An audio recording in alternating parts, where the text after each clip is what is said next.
বাংলাদেশে ভোট কড়া পাহারায় বনগাঁ সীমান্ত নাকা চেকিং এর মধ্যেই চোরাপথে পালানোর চেষ্টা, গ্রেফতার এক। আজ বাংলাদেশে ভোট, আর সেই ভোটকে ঘিরে এপারের বনগাঁ সীমান্তে নিরাপত্তা যেন একেবারে চূড়ান্ত সতর্কতায়। সীমান্তবর্তী বিস্তীর্ণ এলাকায় সকাল থেকে কড়া নজরদারি চালাচ্ছে পুলিশ প্রশাসন। বাগদা, বনগাঁ, পেট্রাপোল ও গাইঘাটা থানার অধীন সীমান্তবর্তী গুরুত্বপূর্ণ রাস্তাগুলিতে বসানো হয়েছে নাকা চেকিং। গাড়ি থামিয়ে তল্লাশি, পরিচয়পত্র যাচাই, প্রতিটি ক্ষেত্রে বাড়তি সতর্কতা লক্ষ্য করা গেছে। অন্যদিকে হিঙ্গলগঞ্জের লেবুখালীর ভেসেল ঘাট সহ একাধিক গুরুত্বপূর্ণ পয়েন্টেও চলছে কড়া পুলিশি নজরদারি ও চিরুনি তল্লাশি। সীমান্তে যাতে কোনো রকম অবৈধ যাতায়াত বা অপ্রীতিকর ঘটনা না ঘটে তা নিশ্চিত করতেই এই বিশেষ নিরাপত্তা ব্যবস্থা বলে প্রশাসন সূত্রে জানা গেছে। এরই মধ্যে বড় সাফল্য বনগাঁ থানার পুলিশের। ভোটের আগের দিন চোরাপথে ভারত থেকে বাংলাদেশে পালানোর চেষ্টা করার অভিযোগে এক বাংলাদেশি নাগরিককে গ্রেফতার করা হয়েছে।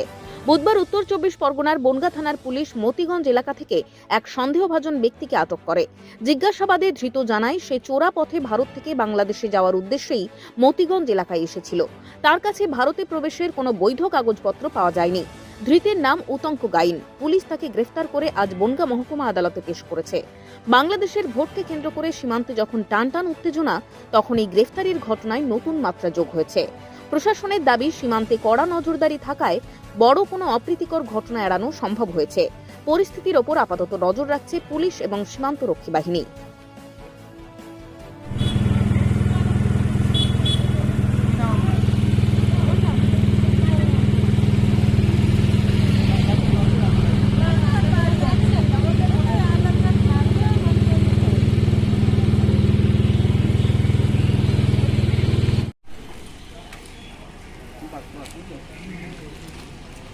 দিয়ে দিবেন।